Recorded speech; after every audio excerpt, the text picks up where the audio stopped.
کبھی کھوٹے سے بندھا تھا یہ ہندوستان، آج لہراتا ہے آسمانوں پر پرچم ہندوستان۔ السلام علیکم ورحمۃ اللہ وبرکاتہ۔ آج ہم ایک ایسے دن کی یاد منانے کے لیے یہاں جمع ہوئے ہیں جو صرف تاریخ کا ورق نہیں بلکہ لاکھوں قربانیوں کی داستان ہے۔ یوم آزادی۔ یہ آزادی ہمیں یوں ہی نہیں ملی، یہ آزادی ہمیں تحفے میں نہیں ملی، اس کے لیے ہمارے بزرگوں نے، ہمارے مجاہدین نے اپنا سب کچھ قربان کر دیا۔ سایہ شمشیر میں آزادی ملی ہے ہم کو، رنگ لایا ہے شہیدوں کا لہو۔ ہم جو چلے تھے تنہا، قافلہ بنتا گیا، منزلیں بنتی گئی۔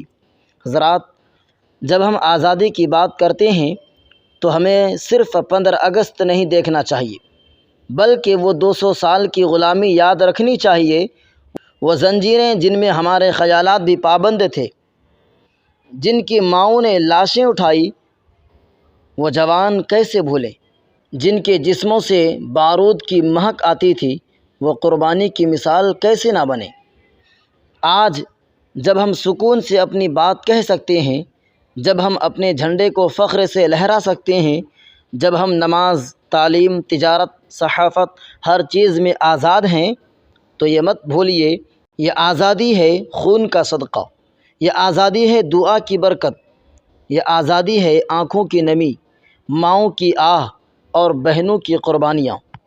ہمیں یہ آزادی ملی ہے مولانا ابوالکلام آزاد جیسے علماء کی بصیرت سے، اشفاق اللہ خان جیسے جانبازوں کی شہادت سے، بہادر بیٹیوں کی غیرت سے، اور مدارس جیسے اداروں کی تحریکات سے۔ مسلمانوں کا لہو بھی شامل ہے رنگ ترنگا میں، ہم نے بھی قربانی دی ہے، تاریخ ہے گواہ اپنی۔ آج ہم سب کو یہ عہد کرنا ہے، چلے تھے جن کی راہ پر وہی راہ ہم اپنائیں، نہ ہو کبھی نفرت محبت کا پرچم لہرائیں، سب کو ہو تعلیم، سب کو ہو انصاف، ہندوستان ترقی کی مثال۔ تو آئیے ہم صرف 15 اگست نہ منائیں، ہم ہر دن کو آزادی کے اصولوں سے منائیں۔ ہم امن، بھائی چارہ، ترقی اور تعلیم کو اپنا ہتھیار بنائیں۔